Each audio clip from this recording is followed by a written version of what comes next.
Hey, what's up, Market Moose? Mike from the Moose on the Loose. I hope you are doing well on this Monday. So, the stock market keep on going up.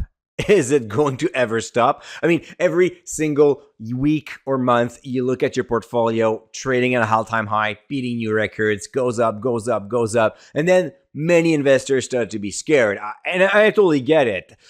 We have a lot of indicators telling us that maybe we're kind of like just running on fumes right now. There's just like a lot of stories, but not that many financial metrics and fundamentals to back up this crazy bull run. And it's usually what happens when there is a bubble growing until it bursts. So how do you react to this? And how do you manage your portfolio in this kind of craziness? Because we've been talking about it for a long time, and sitting on cash probably not going to best solution, but there are some stuff that you can do actually. Before we start, I want to highlight Stock Trades video by Dan, fellow Canadian, amazing video on YouTube. So you just go on Stock Trades. He made that video last week about a lot of indicators that are telling us the bubble is growing. And some of the indicators in this video was all about speculation.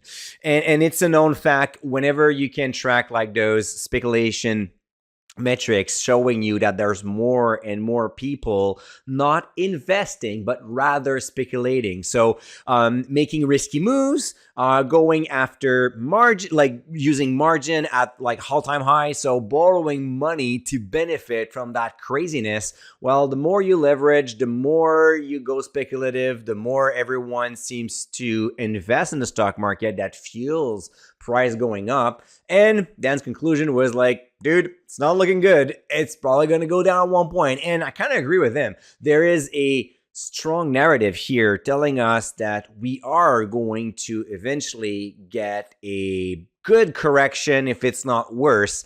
When you think about that, 23 was an amazing year. 24 was an amazing year. 25 is an amazing year. At one point, double-digit returns, it's not normal. Something has to slow down. But on the other side, if you look at the other narrative, it's kind of strange. I mean, there are more than $7 trillion in cash waiting on the sideline. That's a lot of money in money market funds, right? And that money is ready to be deployed at whenever the time is right. So when it's going to happen, we don't know, but there's a lot of money there. Buffett is one of the leader of that group, obviously. He has like billions of dollars in cash. It's been a while. And if you remember correctly, last year, about almost 12 months, like date to date, I think it was like in October or November, that it was reported that Buffett increased its level of cash reserve for a long time, and it's like one of the at the highest point. I even remember I got some good questions about that last year. Well, if you look at what happened between November last year and this year, well, the market kept on going up. So sitting on cash, not staying invested, probably not the best move you can do.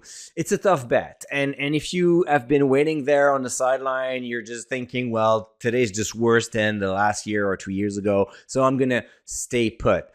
But when you look at how artificial intelligence improve profitability, productivity, well, then you may be thinking, well, maybe some companies are going to ride that growth for a little longer. And it's not artificial growth, it's artificial intelligence, meaning that a lot of companies are saving a ton of money using AI to do a lot of like redundant tasks. I know because I do the same thing with Dividend Stocks Rock. So I know how it works. And yes, it's not necessarily good for employment, but it's really good for companies' profit. The other thing is we see a lot of investment in infrastructure, in energy, because of course it kind of like goes end to end, right? If we have higher needs into artificial intelligence, we need a lot of energy to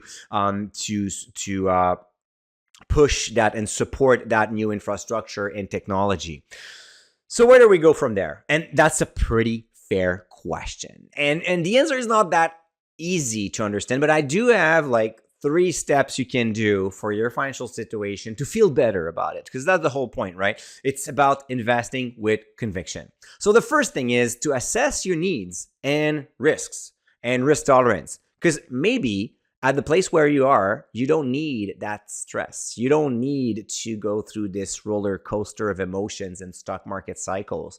Maybe you have amassed enough money that you can lower your exposure to equities and focus on something a lot more stable, a lot more sustainable, and it's going to be fine. So yes, you're leaving returns on the table, which is totally fine, especially when you get to retirement. Maybe you're just going to be, you know what?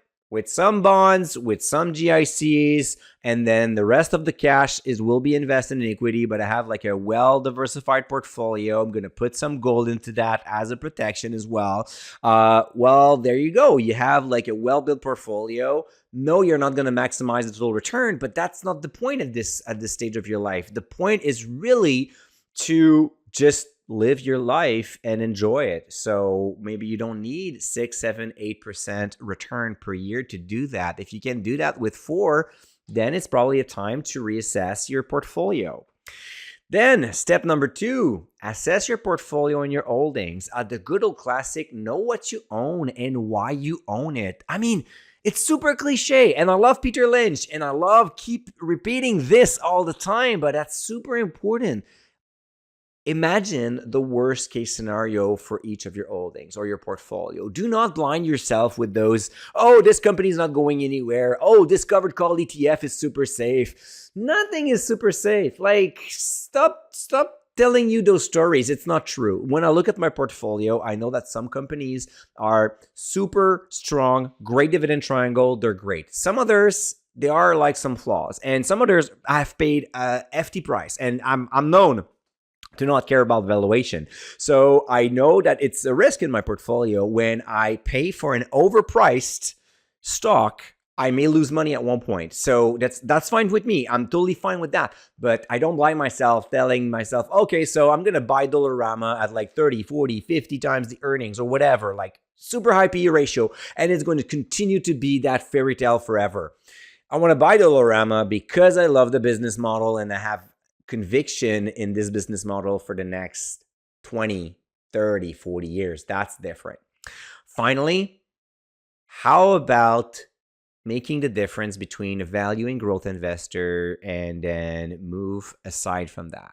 We always think you're either value, you're either growth, or you're income investor. How about being a quality investor, right? So that is something different. And this is what I believe in. Quality will win over time, no matter what.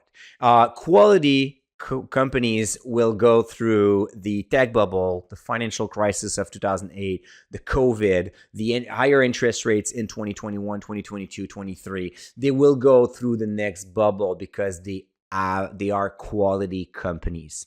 And one really good way to make sure that you have those quality companies in your portfolio is to have those strong financial metrics. Unfortunately, you still have to monitor quarterly earnings and you have to monitor those businesses because the environment will change, the economies will change, regulations will change, the business will change, everything can change. So an amazing business today, maybe a medium, okay business in 5 years or in 10 years from now. And this is why it is so important to keep track of everything. To help you do that, you can subscribe to my newsletter where I share with you all my knowledge and all the tricks that I have to manage my portfolio. The newsletter is free every Friday morning, moosemarkets.com/newsletter. And in the coming weeks, we're going to have a lot of information about how to read quarterly earnings, how to make sense out of that, how to establish a strong portfolio strategy, because clarity is the key here. And I know that the market is at a all-time high. I know that we're about to get into that crash.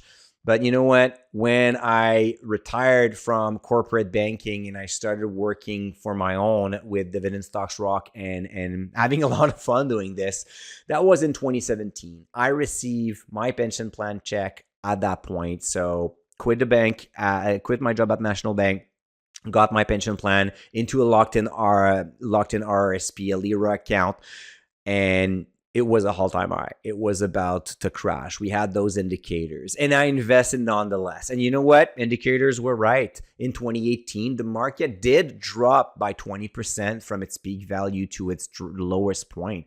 But at no time my portfolio went under the amount of the check I deposited in my Lira account, $108,000. And today, this portfolio is above 300 and keeps on growing. Why? Because I put quality first instead of panicking, waiting on the sideline and see what's going to happen. So if you want to do it that way, you can subscribe to my newsletter, moosemarquez.com/newsletter. Pretty simple, right? And if not, let me know in the comment on YouTube. What do you do right now? Do you sit on cash? Are you ready to invest? Are you fully invested like me? I'm curious to know what's your feeling about the stock market, and finally, when it's going to drop. All right, guys, tomorrow morning we're going to talk again. And until then, do not forget to stay invested. Cheers.